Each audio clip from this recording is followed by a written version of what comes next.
Hello नमस्कार। Audio book summary में आपका फिर से एक बार स्वागत है। तो आज हम इस वीडियो में डेविड स्वार्ट्ज की इंटरनेशनल बेस्ट सेलर किताब the magic of think rich के बारे में बात करेंगे। इस वीडियो में हम जानेंगे कि सफल इंसान की सोच कैसे होती है, कैसे हम खुद पर विश्वास कर बड़े से बड़े लक्ष्य को प्राप्त कर सकते हैं। इस किताब में डेविड जे स्वार्ट्ज ने कुछ ऐसे प्रैक्टिकल सॉल्यूशन भी बताए हैं जिनकी मदद से हम अपने बड़े से बड़े डर को दूर कर सकते हैं और अपना आत्मविश्वास बढ़ा सकते हैं। तो इस वीडियो के अंत में बताई गई सभी महत्वपूर्ण बातों को संक्षिप्त में दोहराया जाएगा। तो चलिए बिना देरी के शुरू करते हैं। चैप्टर 1 में आपका स्वागत है। तो चलिए शुरू करते हैं। विश्वास करें कि आप सफल हो सकते हैं और आप सफल हो जाएंगे। इस चैप्टर के बारे में हम अपने कॉन्फिडेंस को बढ़ाने के बारे में भी बात करेंगे।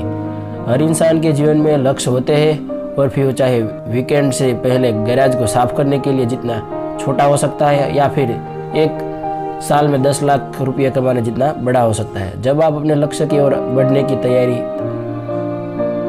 तैयार होंगे तो यह सवाल आपको हैरान करेगा कि मैं शुरू कैसे करूं। इस चुनौतीपूर्ण सवाल के छुटकारा पाने के लिए आपको खुद पर विश्वास करना शुरू करना होगा। इसका अर्थ यह है कि आपको अपना माइंडसेट कुछ इस तरह से ही 100% वो काम कर सकते हैं जो आप करना चाहते हैं। यह तरीका काम करता है क्योंकि अगर आप यह विश्वास करना शुरू कर दें कि आप कुछ भी हासिल कर सकते हो और आपके अंदर क्रिएटिविटी पावर आ जाती है तो आपको अपने लक्ष्य को पूरे करने में मदद करती है। जितना आप खुद में विश्वास करेंगे उतनी ही ज़्यादा आपकी क्रिएटिविटी पावर बढ़ेगी। इसका मतलब ये है कि अपनी कंपनी का वाइस प्रेसिडेंट बनने की जितना बड़ा लक्ष्य भी आप आसानी से हासिल कर सकते हैं। खुद पर विश्वास करने का सबसे बड़ा फायदा यह है कि जब आप खुद पर विश्वास करते हैं तो दूसरे लोग भी आप पर विश्वास करने लगते हैं। इस विश्वास का इच्छा को भी सोशल लीडर सफलता साथ जोड़ते हैं। चाहे जीवन में कितनी भी समस्याएं आए, यही विश्वास लोगों को मोटिवेटेड रखता है। यही एक सबसे अच्छी क्वालिटी है जो कि किसी भी कैंडिडेट के परफेक्ट बनाने में उसकी मदद करती है और वो कभी हार नहीं मानता है। अगर आप भी अपने विश्वास की शक्ति को बढ़ाना चाहते हैं और एक सकारात्मक जीवन जीना चाहते हैं, धन कमाना चाहते हैं और सफलता पाना चाहते हैं तो हमारे चैनल को सब्सक्राइब कर लीजिए और ऐसे ही बुक समरी को सुनते रहिए और अपने जीवन में लागू करते रहिए। तो मिलते हैं अगले चैप्टर में 2 में आपका स्वागत है। चैप्टर 2 बहाना साइडिस का इलाज कराए, यह असफलता की बीमारी है। ईस्ट वेस्ट स्टेटमेंट पर हम सभी अपनी अपनी अलग राय दे सकते हैं। दुनिया में 2 तरह के लोग होते हैं, सफल और असफल। एक वो जो अपने वास्तविक क्षमता को पहचानने में असफल हो गए और दूसरे वो जिन्होंने अपने करियर या लाइफ स्टाइल को खुद को बदला है। आखिर सफल लोगों के बारे में ऐसा क्यों है कि उन्हें असफल होने से रोकता है? यह असफल होने के बावजूद उनकी हार ना मानने की क्षमता है। जहाँ असफल लोग अपनी सफलताओं के बहाने खोजने में व्यस्त रहते हैं, वही सफल लोग सफलता के नए रास्ते खोजने में व्यस्त रहते हैं। अंततः हर सफल इंसान के सामने भी उसी तरह की चुनौती आती है जिस तरह की एक असफल इंसान के सामने आती है, और उन चुनौतियों का सामना वो जिस तरह करता है वो उसे सफल बना देती है। उदाहरण के लिए इस कहानी का विचार करें कि सफल लोग कैसे क्रिएटिव बनते हैं। एक युवा कपल एक घर खरीदना चाहता था, लेकिन पता चला कि डाउन पेमेंट का खर्च उठाने में वो सक्षम नहीं है।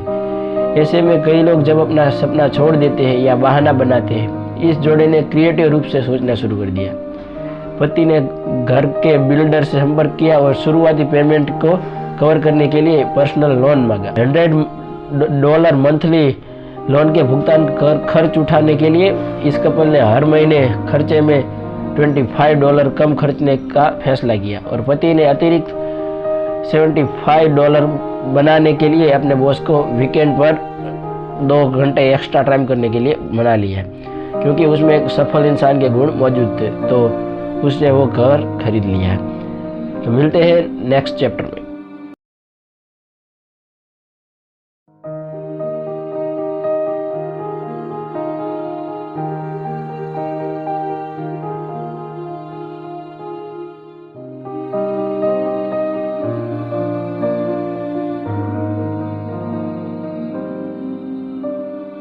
चैप्टर 3 विश्वास जगाए डर भगाए। लोगों को अक्सर ये सलाह दिया जाता है कि डर बस आपके मन में है, ताकि वो अनजाने प्रॉब्लम से बाहर आ सके और आगे बढ़ सके। लेकिन ये सच है कि डर का अस्तित्व सच में है, और ये आपका नंबर 1 दुश्मन बन सकता है, जो आपको वह हर काम करने से रोकता है जो आप करना चाहते हैं। जैसे कि एक सामान्य भय है दूसरे लोगों का डर। इस डर के कारण आप यह भूल जाते हैं कि दूसरे भी आपके जैसे इंसान हैं, कोई सुपरमैन या सुपरवुमन नहीं है, और कोई मौलिक रूप से सभी के सामने है। फिर भी यह डर अगर ऐसे ही छोड़ दिया जाए तो आपकी असफलता का कारण बन सकता है। भले ही आप किसी भी तरह के डर का सामना कर रहे हो, उन सबकी एक ही दुआ है, कॉन्फिडेंस यानी आत्मविश्वास। यह समझे कि कॉन्फिडेंस एक इम्यून सिस्टम है जो आपको हर डर से बचा रखता है। आपका आत्मविश्वास जितना मजबूत होगा, उतना ही आपके ऊपर डर का प्रभाव पड़ना बंद हो जाएगा। कॉन्फिडेंस बढ़ाने का सबसे अच्छा तरीका क्या है? कॉन्फिडेंस बढ़ाने का सबसे अच्छा तरीका, भले ही आप इसे महसूस ना कर रहे हो, पहले तो वो काम करें जो आप कॉन्फिडेंस में कर सकते हो। पहले तो इसे बनाए रखने के लिए मुश्किल होगा, लेकिन समय के साथ वो नेचुरल हो जाएगा। कक्षाओं या प्रेजेंटेशन के दौरान सामने की रो में बैठना, अन्य लोगों के साथ आंख मिलाकर बात करना और सामान्य से 25% तेजी से चलना, ये सभी चीज़ें कॉन्फिडेंस से आगे बढ़ने में मदद करती है। तो मिलते हैं अगले चैप्टर में।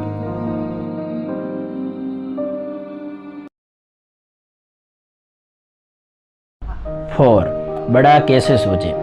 हमारा दिमाग शब्दों में नहीं बल्कि इमेज में सोचता है। हम जो भी बोलते हैं हमारा दिमाग उसी की एक इमेज बना लेता है। जैसे कि यदि आप कहते हैं लाल सेब, तो हमारे दिमाग में लाल सेब की एक इमेज बन जाती है। लेकिन यह इतना महत्वपूर्ण क्यों है? वास्तव में इसका मतलब ये है कि हमें अपने शब्दों को बड़े ही ध्यान से चुनना चाहिए। उदाहरण के लिए, यदि आप प्रॉब्लम शब्द को चुनते हैं तो आपके दिमाग में समस्या, मुसीबत और कठिनाई जैसे शब्दों की इमेज बन जाती है। लेकिन वही अगर आप चैलेंज शब्द को चुनते हैं तो आपके दिमाग में मज़ेदार, रोमांचक और सुखद तस्वीरें बनती हैं। शब्दों में बहुत ताकत होती है, इसलिए बड़े साहसी और उत्साहपूर्ण शब्दों का प्रयोग करें, जिससे आपके अंदर पॉजिटिव भावनाएं जगेगी और अपना कॉन्फिडेंस भी बढ़ेगा। तो मिलते हैं अगले चैप्टर में।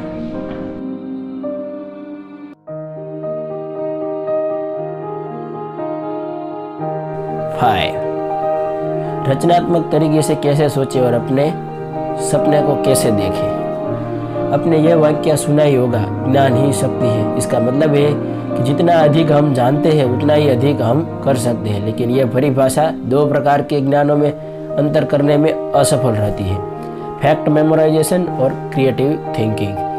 फैक्ट मेमोराइजेशन के साथ आप जानकारी को याद करने के लिए अपने दिमाग में जमा कर लेते हैं, परंतु ये जमा फैक्ट किसी कूड़े में पड़े पुराने बक्सों की तरह पड़े रहते हैं। आप उसका उपयोग तभी कर सकते हैं जब आपको उसके बक्स के अंदर की चीज़ें की ज़रूरत है। दूसरी ओर क्रिएटिव थिंकिंग नए समाधान खोजने पर केंद्रित रहता है। इसका मतलब किसी भी तरह की समस्याओं का चुनौती से निपटने के लिए नए और बेहतर तरीकों को तैयार करना। हालांकि तथ्यों को याद रखना अपने आप में इम्पोर्टेंट है, लेकिन क्रिएटिव थिंकिंग हमें किसी भी बाधा या मुश्किल को जल्द से जल्द कुशलता से पार करने में क्षमता देती है। सफल लोग हमेशा फैक्ट को याद रखने की बजाय अपनी क्रिएटिव थिंकिंग को बेहतर बनाने में ध्यान देते हैं। आप इन तीनों तरीकों से अपनी क्रिएटिव थिंकिंग को बढ़ा सकते हैं।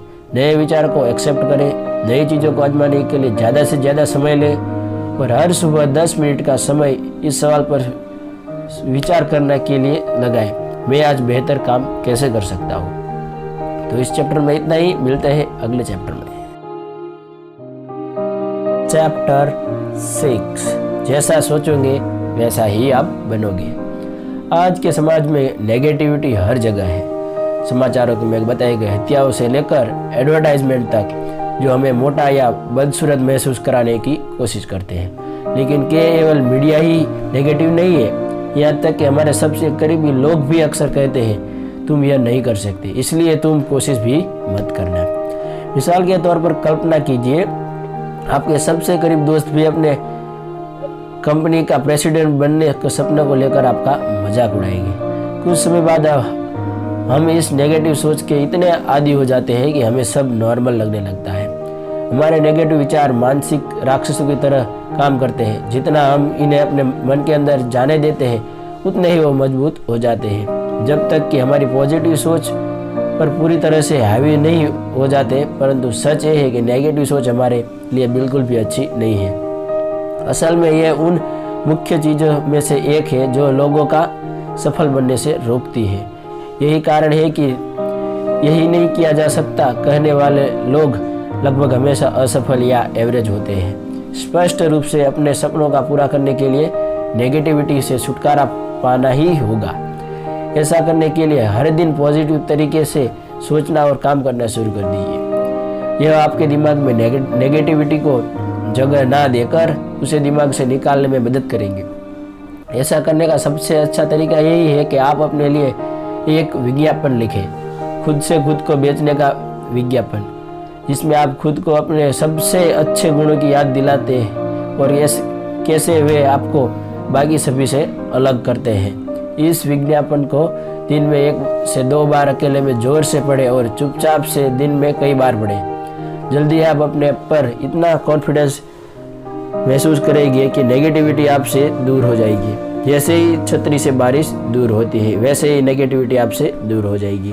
तो अगले चैप्टर में मिलते हैं। इस चैप्टर में इतना।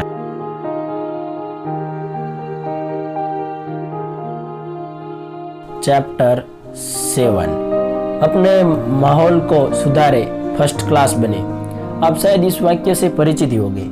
आप वही होते हैं जो आप खाते हो, जिसका मतलब है अगर आप एक हेल्थी शरीर चाहते हो तो आपको हेल्थी भोजन खाना ही चाहिए। यही विचार आपकी मानसिकता पर भी लागू होता है। आपके रहने का स्थान, आपके दोस्त, आप जो सोचते हैं, आप जो पढ़ते हैं, ये सभी मन के भोजन के रूप में कार्य करते हैं और आपकी थिंकिंग प्रोसेस भी प्रभावित करने में महत्वपूर्ण भूमिका निभाते हैं। उदाहरण के लिए गपशप करने वाले लोग के साथ लंबे समय तक संबंध बनाने से आपके गपशप करने की संभावना अधिक होगी। इसके विपरीत यदि आप ऐसे लोगों के साथ संबंध बनाते हैं जो केवल दूसरों की सकारात्मक गुणों की ही बातें करते हैं तो आप भी वैसे ही बन जाएंगे। जैसे आपके साथी होते हैं आप वैसे ही बन जाते हैं। इसलिए सफल बनने के लिए जो लोग सफल लोग हैं उसी के साथ रहना शुरू कर दीजिए। खुद के लिए एक हाई क्वालिटी वातावरण का निर्माण करें। यह सुनिश्चित करते हैं कि आपका घर, study area, work area, social circle और खाली समय भी उच्चतम क्वालिटी की है। जिसका अर्थ है कि आपको एक व्यक्ति के रूप में विकसित होने के लिए प्रोत्साहित करते हैं। इसको करने का एक ही तरीका है कि आप सफल लोगों के आसपास रहें और अपने बारे में सोचें और उनके बारे में पढ़ें। जब आपके दिमाग में कोई प्रश्न हो तो आप कोई सलाह ना लेना चाहते हो तो हमेशा उन्हीं लोगों से सलाह लें जो लाइफ में एक्चुअल में सफल लोग हैं। आखिरकार टॉप क्लास प्रोफेशनल ही टॉप क्लास सलाह देते हैं। इस चैप्टर में इतना ही। मिलते हैं अगले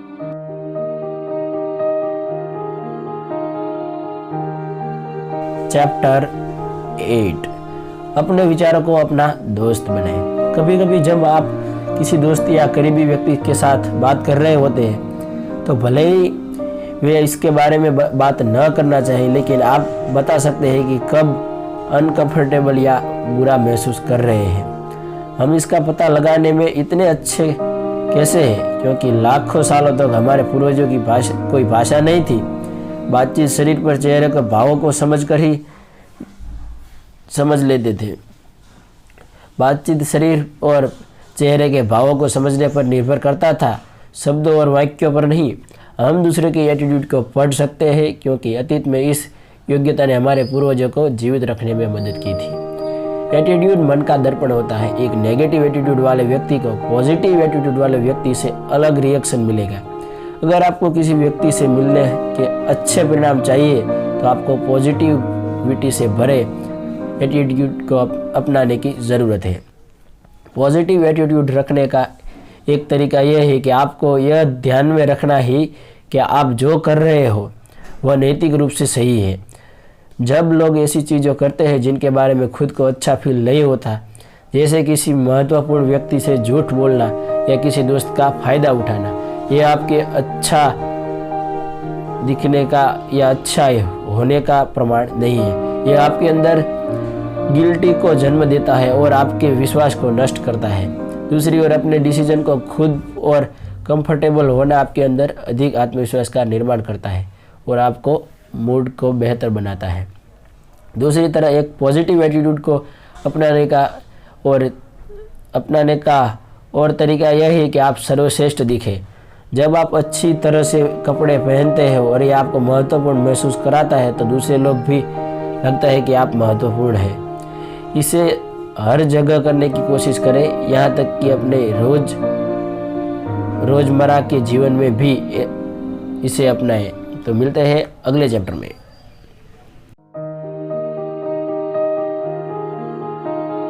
9 लोगों के बारे में अच्छा सोचें।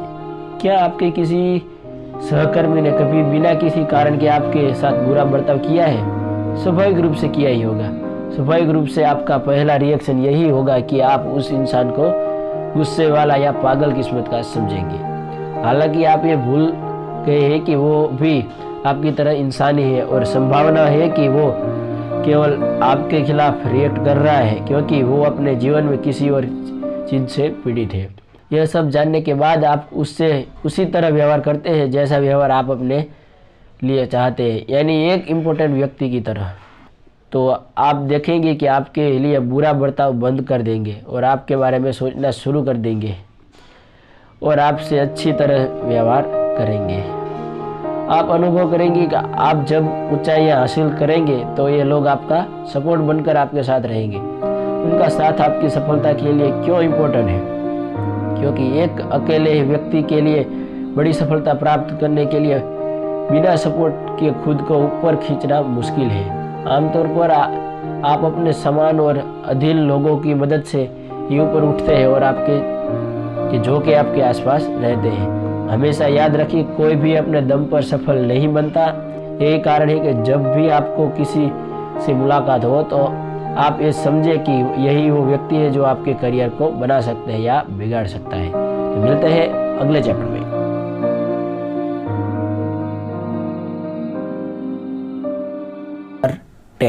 काम में जुटने की आदत डालें। यदि आप ऐसे व्यक्ति हैं जिसे पता ही है कि आप अपने जीवन में क्या करना चाहते हैं तो उस रियलाइजेशन तक पहुंचने काफ़ी रोमांचक रहा होगा।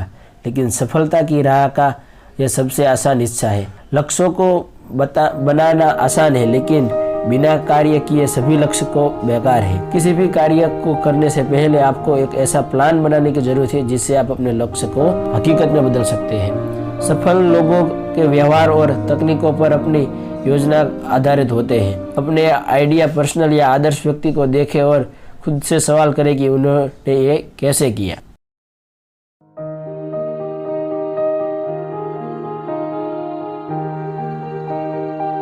चैप्टर 11 हार को जीत में कैसे बदलें। आमतौर पर डॉक्टर किसी को मौत के कारण को बेहतर ढंग से समझाने के लिए डेड बॉडी का परीक्षण करते हैं और सिविल एडमिनिस्ट्रेशन विमान दुर्घटना स्थलों का अध्ययन करता है ताकि यह पता लगाया जा सके कि सही और गलत क्या है। ऐसा इसलिए है क्योंकि किसी समस्या या आपदा के कारण का अध्ययन हमें सिखाता है कि भविष्य में इन चीजों से कैसे बचा जा सकता है। एक असफलता या हार का सामना करने के बाद हमें कभी भी हिम्मत नहीं हारनी चाहिए और अपनी ऊर्जा को खत्म नहीं करना चाहिए।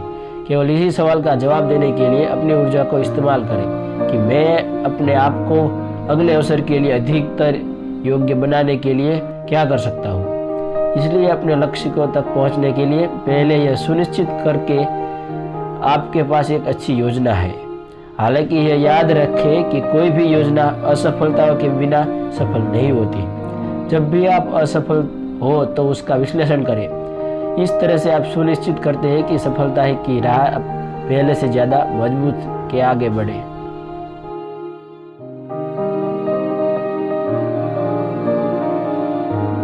चैप्टर 12 लक्ष्य बनाए सफल बने। जब तक आप कोई लक्ष्य नहीं बनाते तब तक आप एक भी कदम आगे नहीं बढ़ सकते। लक्ष्य के बिना लोग बस अपने जीवन में इधर उधर भटकते रहते हैं। वह बस जीवन भर ठोकर खाते रहते हैं। वे जीवन में कहीं नहीं पहुंच पाते।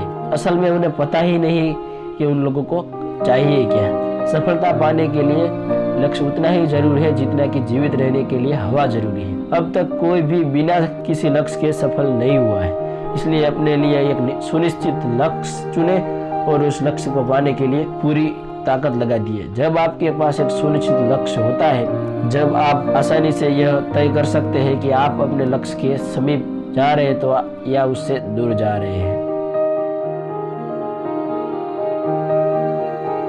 चैप्टर 13 सोचे तो लीडर की तरह। आपकी बाहरी दुनिया आपके भीतर की स्थिति का प्रतिबिंब है। यदि आप अपने आप को एक कॉन्फिडेंट और पॉजिटिव इंसान के रूप में व्यक्त नहीं करते तो दुनिया आपको कभी महत्व नहीं देगी।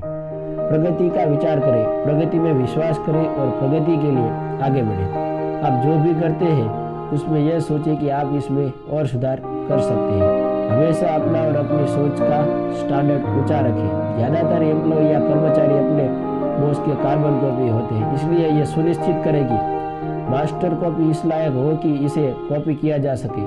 यह संकल्प करें कि आप के घर, ऑफिस या समाज में कोई भी चीज़ बेहतर करने का या प्रगति करने योग्य तो आप हमेशा इस चीज़ के लिए तैयार रहेंगे। तो दोस्त, जैसा कि हमने आपसे कहा था कि इस वीडियो के अंत में मैं दिए गए संपूर्ण पॉइंट्स को एक बार समराइज कर देंगे।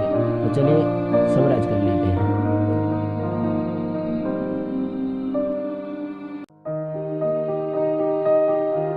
फाइनली हम पहुंच चुके हैं इस बुक की समरी पर। यदि आपको विश्वास है कि आप अपने लक्ष्य को पूरा कर सकते हैं तो दूसरे भी आप पर विश्वास करने लगेंगे। सफल लोग हमेशा फैक्ट्स को याद रखने की बजाय अपनी क्रिएटिव थिंकिंग को बेहतर बनाने में ध्यान लगाते हैं। हर दिन पॉजिटिव सोच रखकर और पॉजिटिव काम करके नेगेटिविटी को दूर कर सकते हैं। कोई भी इंसान अपने आप में आत्मनिर्भर नहीं होता है। सफलता दूसरों के समर्थन पर निर्भर करती है, इसलिए हर किसी के साथ सम्मान से बात करें या और सम्मान से व्यवहार करें। अपने आत्मविश्वास को बढ़ाकर सफलता के नंबर 1 दुश्मन भय को नष्ट करें। असफल लोग बहाने खोजने के लिए उत्सुक रहते हैं कि वे क्यों असफल होते हैं, जबकि सफल लोग फिर से प्रयास करने की नई तरकीब खोजते हैं। दोस्तों, मुझे उम्मीद है कि आपको यह the magic of thinking big किताब पर बनाया वीडियो पसंद आया होगा। लीजिए और ऐसे इंटरेस्टिंग बुक समरी और नॉलेज से भरे वीडियो देखने के लिए हमारे चैनल वीके इंस्पिरेशन को सब्सक्राइब कर लीजिए। तो मिलते हैं अगली वीडियो में, तब तक के लिए खुश रहिए, खुशियाँ बांटते रहिए एंड जय हिंद।